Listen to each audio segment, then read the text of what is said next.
Welcome to St. Joseph's Hospital, St. Paul, Minnesota, home of the Healthiest Kidney Stone Institute. This instructional DVD has been supported by unrestricted grants from Karl Storz Endoscopy America and Boston Scientific. I'm Andrew Portis, Medical Director of the Healthiest Kidney Stone Institute. The Kidney Stone Institute was founded to offer leading-edge patient care and contribute to the research on stone disease. As part of this mission, we've developed this instructional DVD to share our technique for highly effective and efficient ureteroscopic stone clearance. Our patient has now entered the OR suite and general anesthesia has been induced. The procedure you will see has been continuously recorded with feeds from the endoscopic camera, C-arm fluoroscopy, and room camera, all coordinated through the Storz OR1 system as well as a mobile cameraman. Our goal is to provide a true sense of the entirety of the procedure.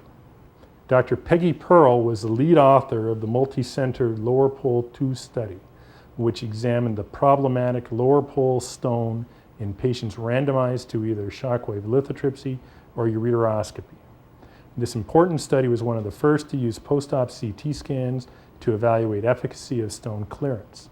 The results were sobering, with 1/4 to 1/3 of patients having residual fragments greater than 4 millimeters, a size that we would consider to be an indication for reoperation.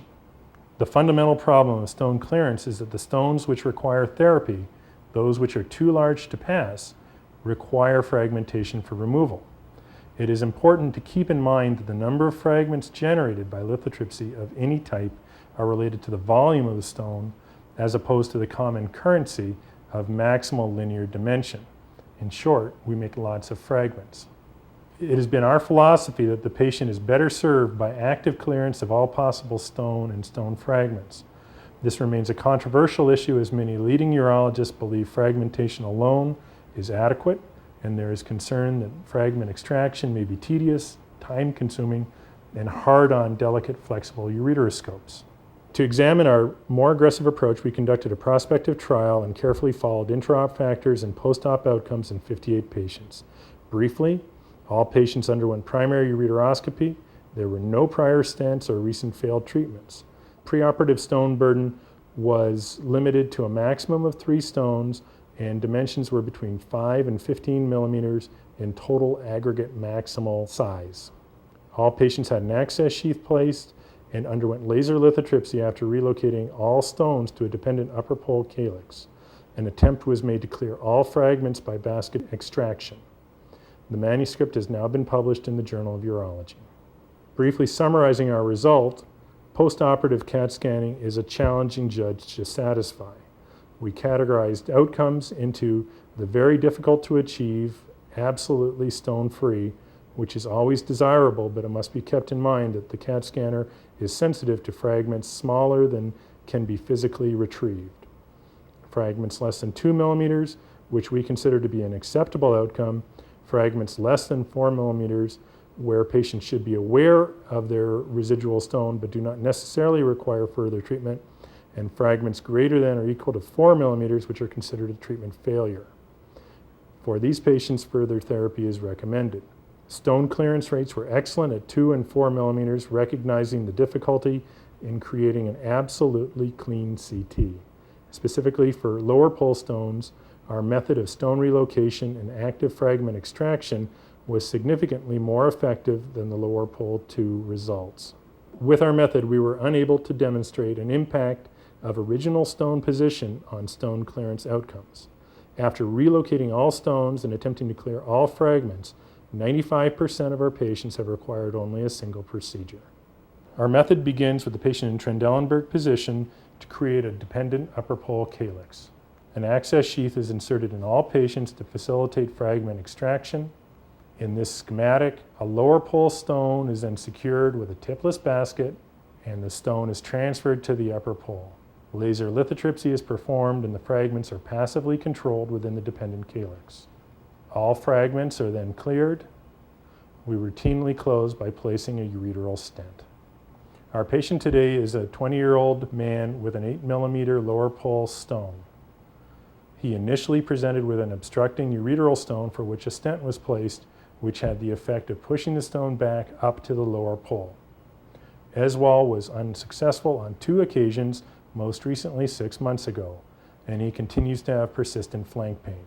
Support staff in the room today include circulating nurse Peggy, laser operating nurse Aaron, my trusty right-hand man Ernie as scrub assistant, and Betty, our CRNA. The C-arm is operated by Ardell. A few general notes on how the room is assembled.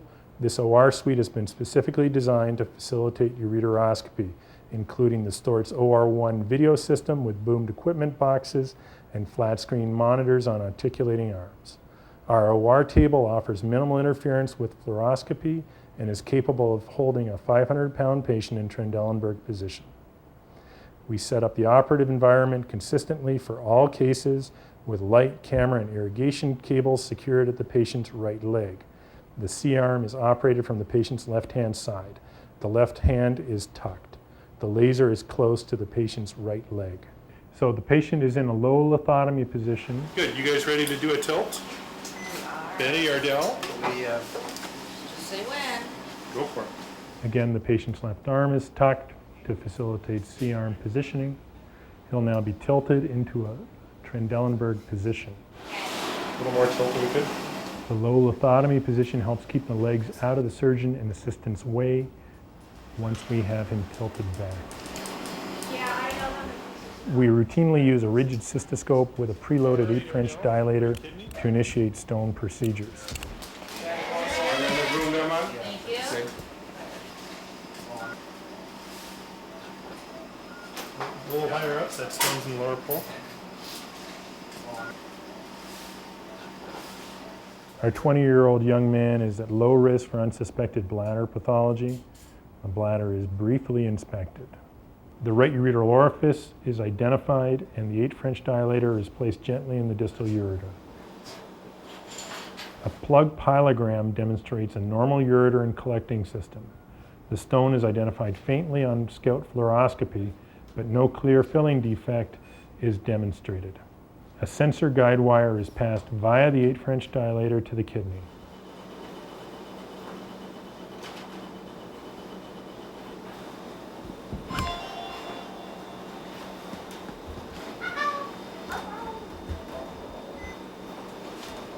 The 8-French dilator is passed to the kidney, giving a sense of the capacity of the ureter.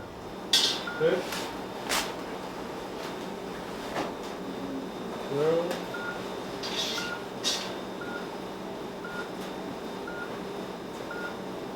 Good. Okay, ready? Let's have the 10 French sheath. The cystoscope is removed while the guide wire and the 8-French dilator are maintained in the kidney.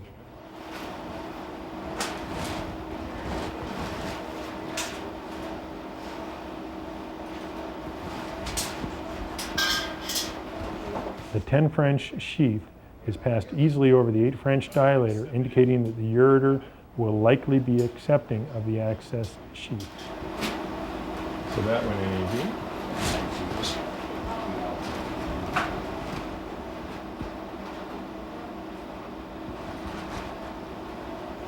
The 8 and 10 French dilators are then removed, and the inner 13 French obturator of the navigator access sheath is passed without significant resistance.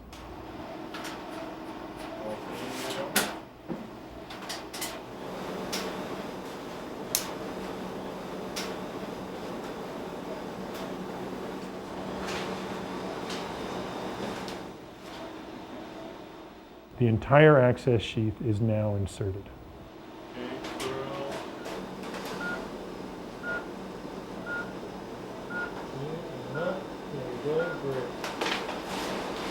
All right. Let's get some pressure on the saline. Shall I get the laser? Okay. Let's get the laser. You can use that disposable fiber just for kicks. Disposable fiber? This is the last one, isn't it? Yeah, that's fine. Okay. Yeah, my friend. Grab it.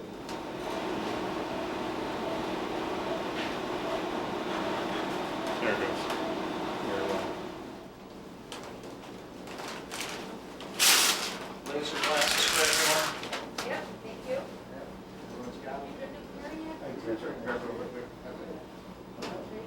flexible ureteroscope is now passed to the kidney. The FlexX2 is an ideal tool to completely examine the entirety of the collecting system because of its symmetric 270-degree deflection and excellent image. Initial inspection is hampered by mucousy debris within the kidneys. Once the irrigation has been working for a while and we've begun to clear out some of the mucus, the image will be much better. An initial task is to evaluate the upper pole to define an acceptable calyx. Under combined fluoroscopic and endoscopic guidance, I'm looking around the kidney, having a good look in every calyx. We're now down in the lower pole where we can see the stone, and it's difficult to believe that stone like this was resistant to shockwave, but it was. Well, good. All right, Ernie, we're going to do the basket transfer job now. I need that basket. And I'll secure that one. Do that. Pen and pen? Yeah, 10 will be good.